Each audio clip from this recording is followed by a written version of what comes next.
Welcome back to another edition of the Pagcast. I'm your host, as always, Michael Pagani, and today we're going to start a new segment called Scores of the Day, where I go and recap the scores from the previous night. Today is September 20th, 2020, so I will be recapping scores from four major leagues across North America: NHL, NBA, NFL, MLB, from September 19th. Starting with the NHL, the Dallas Stars defeat the Tampa Bay Lightning 4-1 to take a 1-0 series lead in the Stanley Cup Finals. Anton Khudobin, another amazing game, shut the doors. He earned the W with 35 saves. 22 of those came in the third period, and in my opinion, that really solidified his Conn Smythe case if the Stars do raise the cup.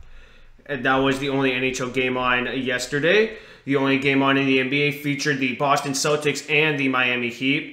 The Celtics beat the Heat 117-106. Jaylen Brown with 26 points, 14 rebounds, and 8 assists. This was a huge win for Boston as Miami now leads the series 2-1.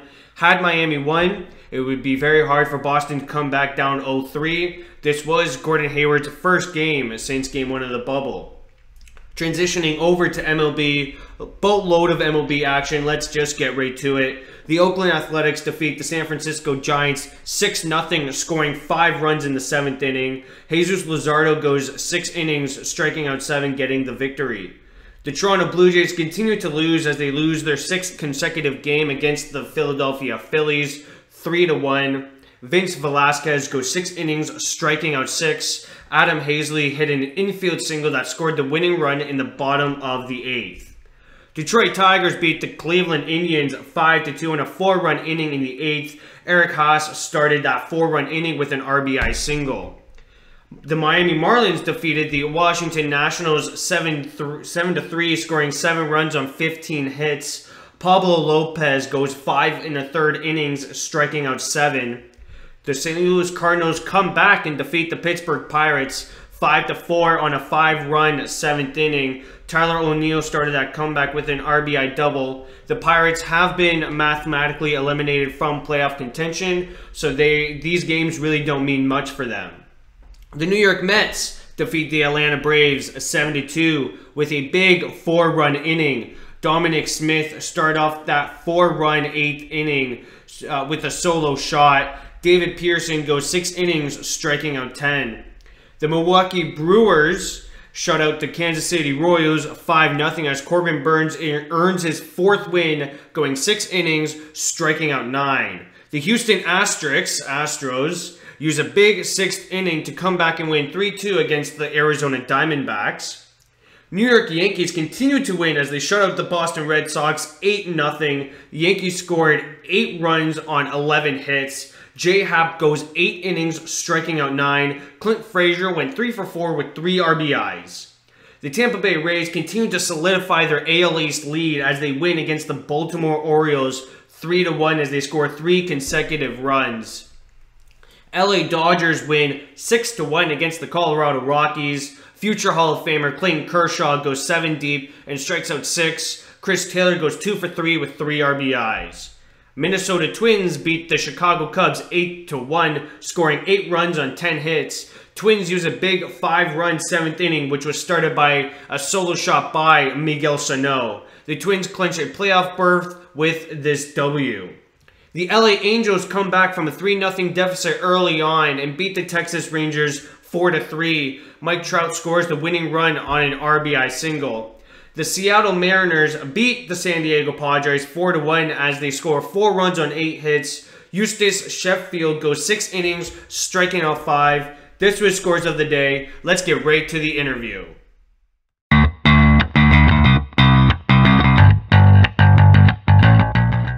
Welcome back to another edition of the Pagcast. I'm your host, Michael Pagani, joined alongside Manitoba Moose forward Cole Maier. Cole, how are you today? Doing well. Thanks for having me. Yeah, thanks for coming on. You know, lots of people have been watching Tiger King, Ozark, and Outer Banks are another 2 great shows. What have you been doing during quarantine?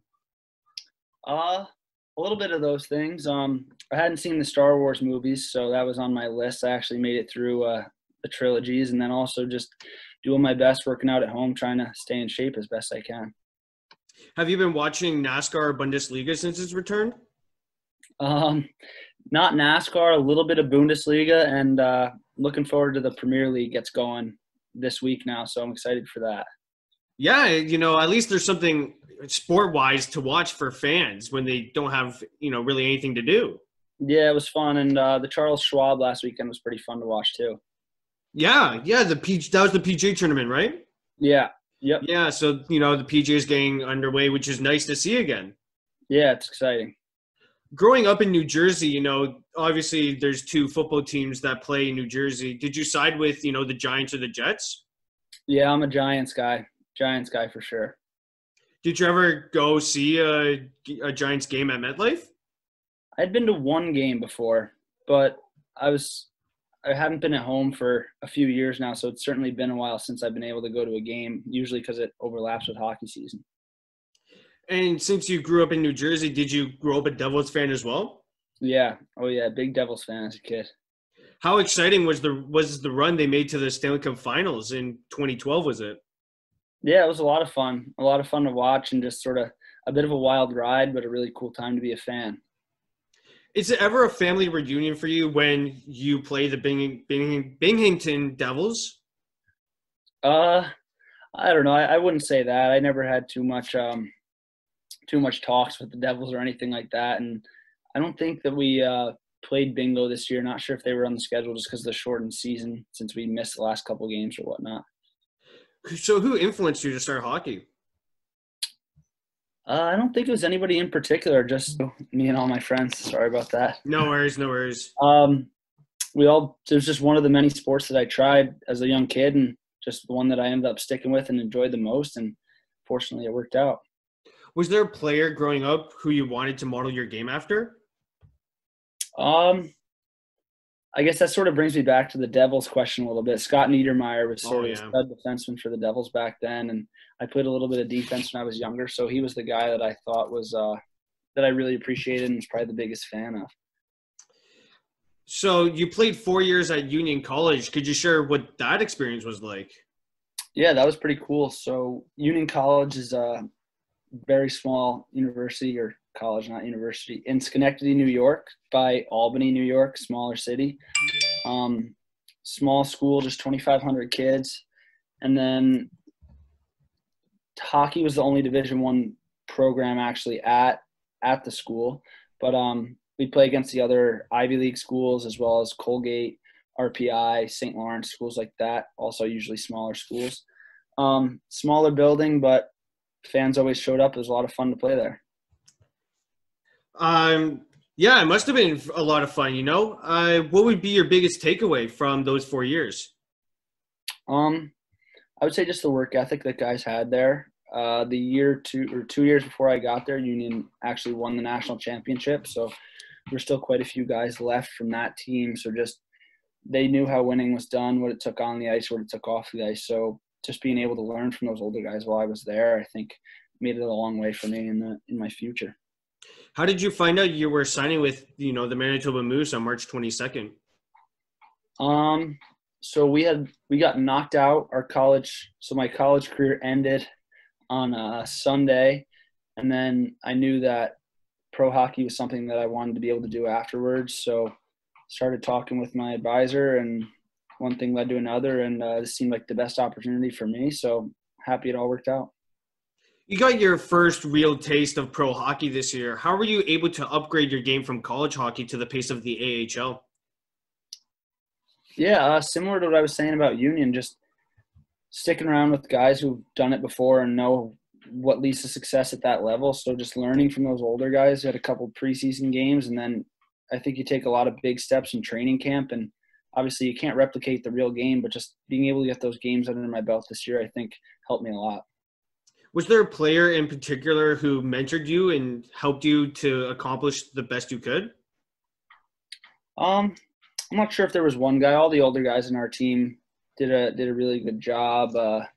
Hulak, Stojkovic, Ryan White, all those older guys did a great job just sort of leading the way.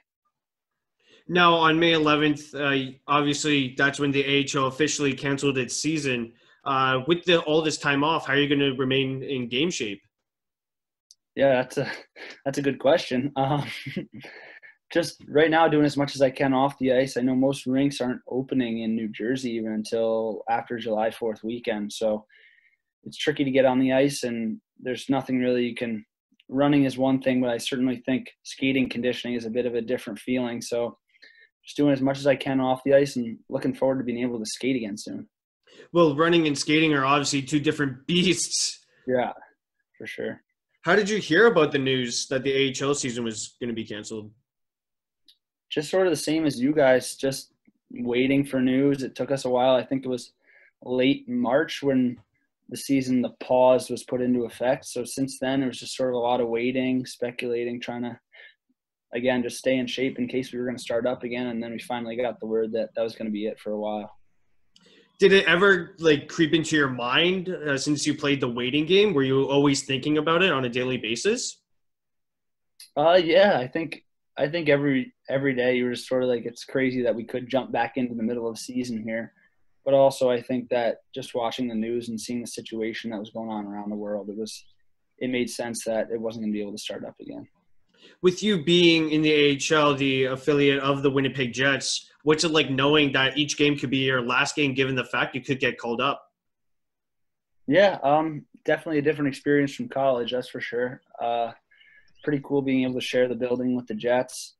Bell MTS is an awesome place to play, and I enjoy it every night. So a lot of people have been saying that Winnipeg is probably one of the coldest cities to play. Would you agree to that statement? Yeah, so far from what I've seen, I certainly wouldn't argue with that. Now, what would be a typical game day for you? So I guess it depends whether or not we play the night before or whether we morning skate or not. So other than that, I'd wake up. I like to do a nice big breakfast and then either morning skate, or if it's not a morning skate, just some sort of stretch, get a little bit of sweat going in the morning, along with some meetings. After that, it'd be a pregame meal, early afternoon, take a little nap, lay down for a snooze, and then get back to the rink around 4:30 and be ready to go for 7 o'clock. Now, this may sound like a stupid question, but the way the schedule is, you guys usually play on the weekends, right? Yep. So how busy would you be during the season?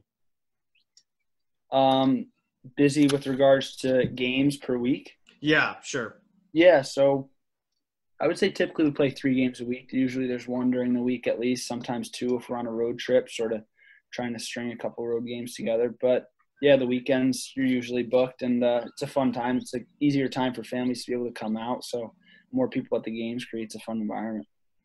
How do you keep busy during the off season? So in New Jersey, I try and get to the shore a little bit as much as I can. Golf with my buddies back home who I don't get to see as much during the year. And then again, skating and working out keeps me pretty busy most mornings as well. So there's plenty to do. Have you ever been a part of a teddy bear toss game? One in junior, I played my junior in Nanaimo, British Columbia, and we were part of one. I think I was a part of 2 there, one on the road and then one we were at home for. But that was my first taste of that. It's a pretty wild experience. What was it like when all the teddy bears rained down, I'm assuming? Yeah, it's pretty crazy. It's not something that you're certainly accustomed to at a hockey game with all this stuff coming flying over the glass, but it's for a good cause and it's a really fun event. Now, the media coverage isn't as big as it is with the AHL. Does that provide any comfort for you? The media cover for like the AHL in general, because like the NHL, like Toronto has big coverage there. Oh yeah. Yeah. I'm not sure. I don't mind. I have no problem helping out with the doing interviews and stuff like that. Try and help you guys as much as we can. Sort of. Also, I think giving fans more insight to the game only helps grow the game and make it more interesting. Now, I don't want to reveal too much about you, but what would be your go-to shootout move? Good question. I guess it depends on the day a little bit. I'd come down hopefully looking to shoot, and then if not, maybe try and go backhand. So nothing too fancy? No, I'm certainly not going to try anything too wild out there. Last question here on the Pagcast. Do you have any advice for aspiring hockey players? Yeah, definitely. Just trust in yourself and stick with stick with what you're doing, and also just make sure that you're listening to coaches all the time. I think a lot of guys have a lot of talent, but want to do it their way, and it only makes it more difficult. There's a lot of people out there that are looking and willing to help, and I think listening to them makes a huge difference. So if you can do that and then trust in yourself and your work ethic, I think the possibilities are endless.